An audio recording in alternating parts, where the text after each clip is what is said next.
Hello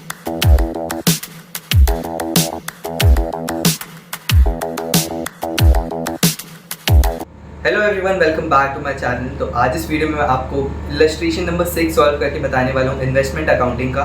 तो अगर आप मेरे चैनल पर नए हो तो चैनल को सब्सक्राइब कर देना और साइड में बेल आइकन है उसे भी दबा देना, जिससे कि मेरे नए वीडियोज़ के नोटिफिकेशन आपको मिलते रहे। तो चलिए स्टार्ट करते हैं illustration number 6। On 1st April, Sundar had 25,000 equity shares of X Limited at a book value of 15 rupees per share.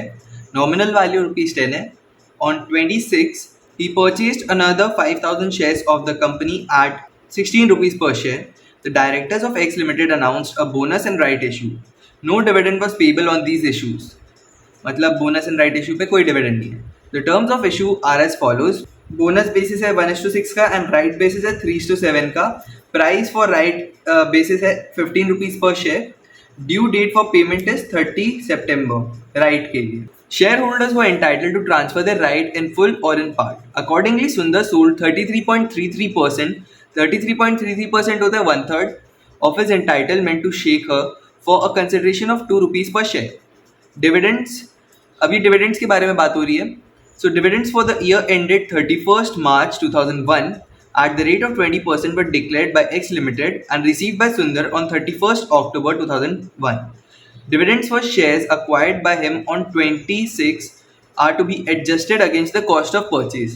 इसका मतलब हो गया कि एक तरीके से वो रिकवरी कॉस्ट है, जितना का उसने खरीदा था वो शेयर्स, उसमें जो डिविडेंड मिल रहा है वो एक तरीके के लिए रिकवरी ऑफ जो कॉस्ट उसने पे किया वो है।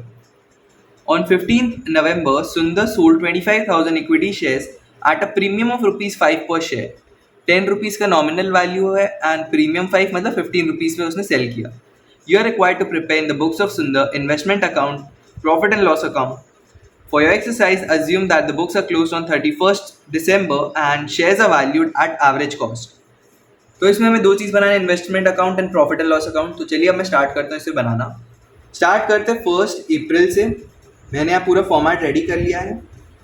सो बैलेंस हम लोग के पास है 25,000 इक्विटी शेयर्स का, तो हम लिखेंगे to balance brought down 25,000 shares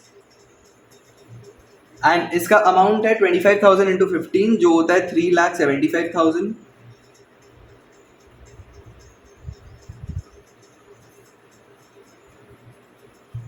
उसके बाद बोला है on 26 he purchased another 5,000 shares of the company at 16 rupees per share. So 26 2001 to bank account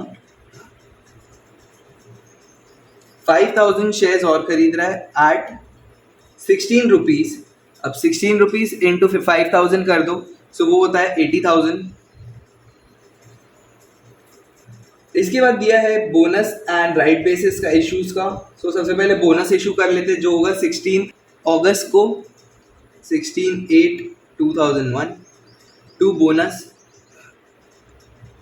यही वर्किंग कर लेते, छोटा सा ही है। सो ये है टोटल हम लोग के पास कितना है 30,000 शेयर्स एंड बोनस का बेसिस क्या दिया 1:6 का, सो 1/6। सो दिस इज 5,000 एंड बोनस का कोई कॉस्ट नहीं है।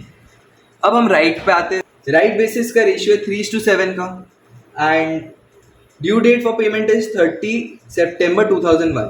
अब राइट शेयर्स का यहाँ आपको दिया हुआ है आगे कि सुंदर ने 1/3 ऑफ हिज एंटाइटलमेंट शेखर को दे दिया for a consideration of 2 rupees and जो 2/3 बचा हुआ है वो उसने खुद अक्वायर कर लिया।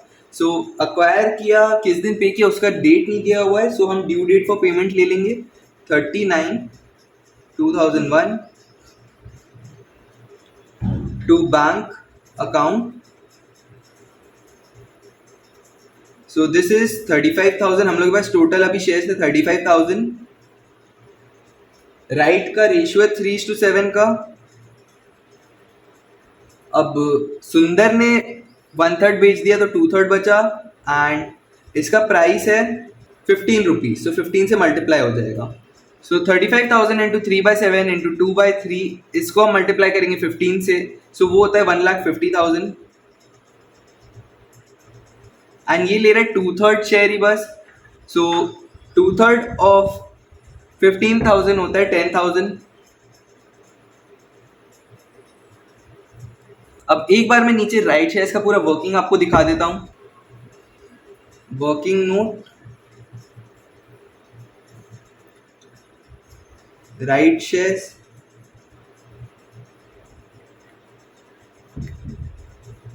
नंबर ऑफ राइट शेयर्स कितना हम लोग को मिल रहा है, यहाँ आपको पूरा क्लैरिफिकेशन हो जाएगा। हम लोग के पास था 35,000 शेयर्स बिफोर राइट इशू। सो राइट का है 3:7 का, सो 3/7। सो दिस इज 15,000 शेयर्स। अब इसमें से 1/3 ऑफ हिज एंटाइटलमेंट सुंदर ने शेखर को दे दिया। सो अब 2/3 बच रहा है। सो अक्वायर कितना कर रहा है सुंदर? सुंदर acquired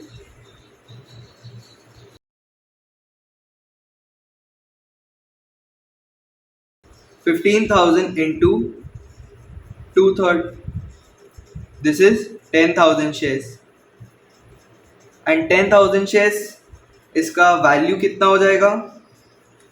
10,000 into 15 rupees which is 1,50,000।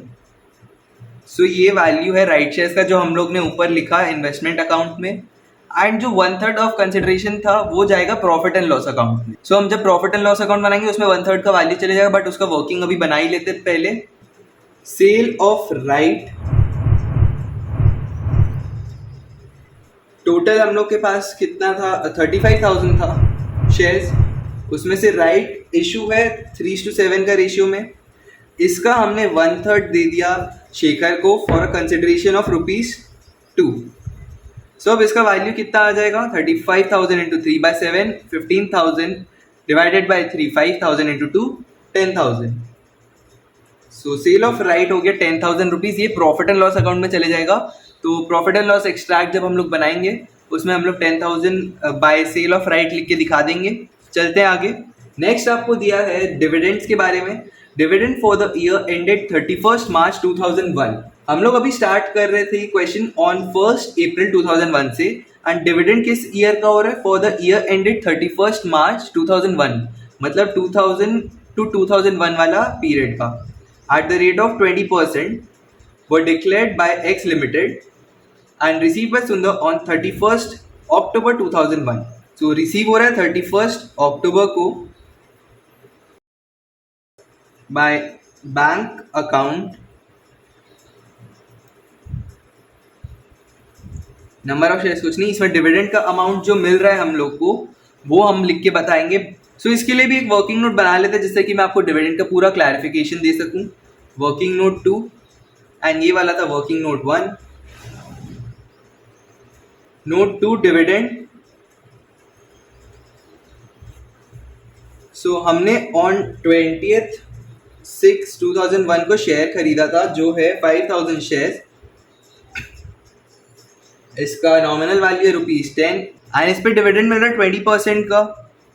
So 5,000 into 10, 50,000 का 20%, ₹10,000। ये शेयर्स हमने परचेज किया था ड्यूरिंग द ईयर। सो जो हम लोग शेयर्स परचेज करते हैं ड्यूरिंग द ईयर उस पर जब डिविडेंड मिलता है हमें, सो हम उसे ट्रीट करते हैं एज रिकवरी कॉस्ट। सो ये इन्वेस्टमेंट अकाउंट में चले जाएगा 10,000। एंड हम लोग के पास 25,000 शेयर्स पहले से भी थे। सो जो हम लोग के पास ओपनिंग रहता है शेयर्स का उस पर जो हम लोग को डिविडेंड मिलता है वो हम ट्रीट करते हैं एज डिविडेंड इनकम, और वो चले जाते हैं प्रॉफिट एंड लॉस अकाउंट में। ऑन 1 अप्रैल 2001 हम लोग के पास थे 25,000 शेयर्स, नॉमिनल वैल्यू ₹10। इस पर भी 20% मिलेगा। So this is equal to ₹50,000। ये हम लोग प्रॉफिट एंड लॉस अकाउंट में लिखेंगे। And bonus issue, right issue पे हम लोग को कोई डिविडेंड नहीं मिलता है। सो इसका ट्रीटमेंट हमने कर लिया, इसे अब P&L में डालना है।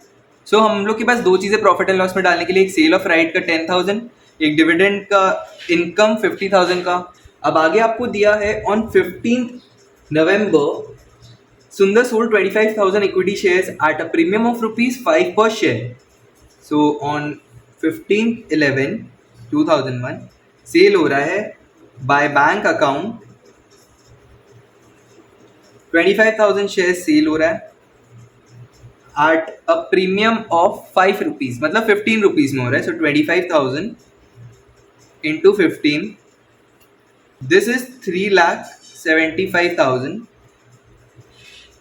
अब इसमें हम लोग को प्रॉफिट एंड लॉस भी निकालना है, क्योंकि हम लोग इक्विटी सेल कर रहे हैं तो हम लोग को प्रॉफिट एंड लॉस निकालना होगा। सो हम लोग कॉस्ट निकालेंगे एवरेज कॉस्ट बेसिस पे, एंड हम लोग के पास सेल प्रोसीड्स तो है ही 3,75,000।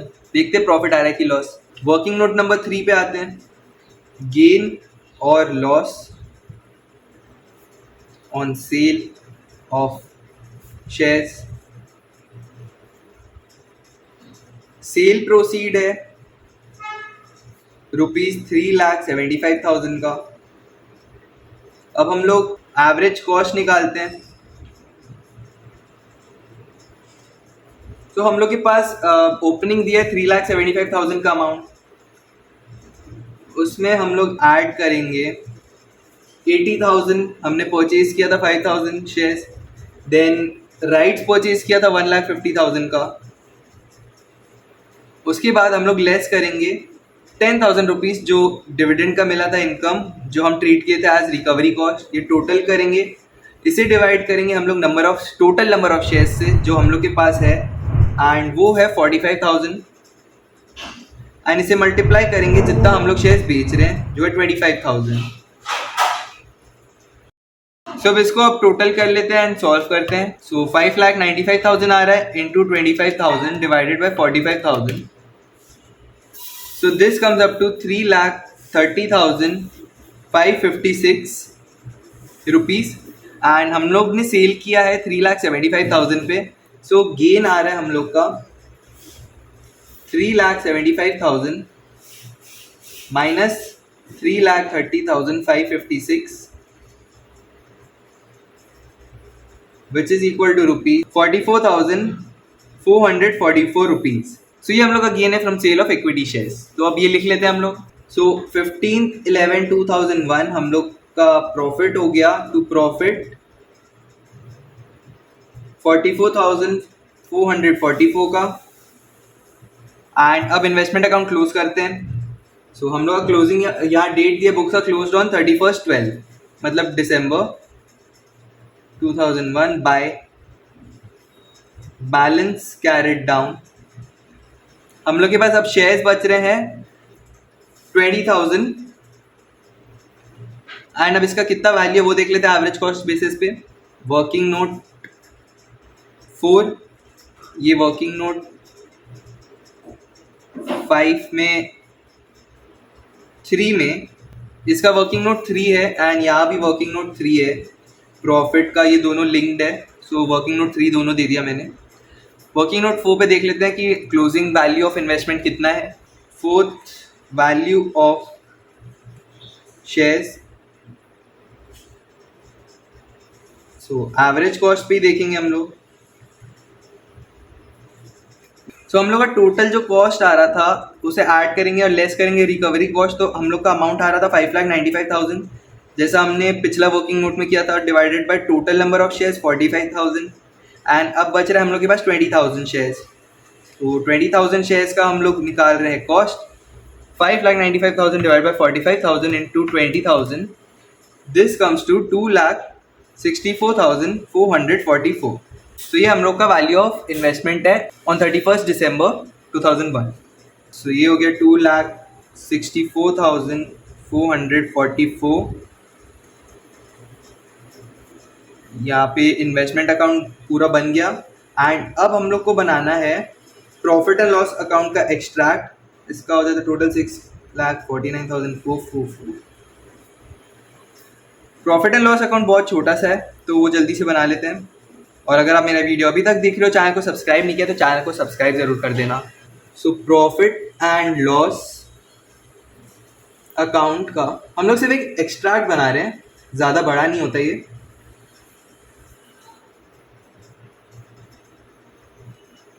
तो सबसे पहले हम लोग यहाँ पे डिविडेंड इनकम ले लेते हैं बाय डिविडेंड, जो ₹50,000 का था। नेक्स्ट हम लोग लेंगे बाय सेल ऑफ राइट का, जो 1/3 सेल किया था राइट्स का, 10,000 का था वो। एंड लास्ट हमने जो सेल ऑफ इक्विटी शेयर्स किया था 25,000 का, उसमें जो हम लोग को गेन आया था 44,444 का, वो लिख लेते हैं बाय प्रॉफिट 44,444। सो यही 3 बस प्रॉफिट थे, इसका टोटल कर लेते हैं। So this comes up to 1,04,444। So ये हम लोग कैरेट डाउन कर लेंगे to balance carried down 1,04,444, 1,04,444। So ये हम लोग का खत्म होता है प्रॉफिट एंड लॉस का एक्सट्रैक्ट। इसमें से 3 चीज़ आई, डिविडेंड इनकम, जो हम लोग के पास ओपनिंग शेयर्स थे उस पर हमें डिविडेंड इनकम मिला, जो हमने राइट्स बेचा था शेखर को उस पर जो 10,000 का इनकम है वो PNL में है, एंड जो सेल ऑफ इक्विटी शेयर्स हमने किया एंड एवरेज कॉस्ट जब हमने उसका वैल्यू निकाला उसमें जो गेन है वो हमने प्रॉफिट एंड लॉस अकाउंट में लिखा। सो यही 3 चीज़ इसमें आया। इसी के साथ प्रॉफिट एंड लॉस अकाउंट भी खत्म होता है और हमारा इलस्ट्रेशन 6 भी खत्म होता है। अगर आपको वीडियो अच्छी लगी तो वीडियो को लाइक करना, अगर कुछ भी डाउट हो तो कमेंट सेक्शन में कमेंट करके मुझे ज़रूर बताना, और चैनल को अभी तक सब्सक्राइब नहीं किया तो सब्सक्राइब जरूर कर देना। तो मिलता हूं आप सभी से अगले वीडियो में। Till then stay connected.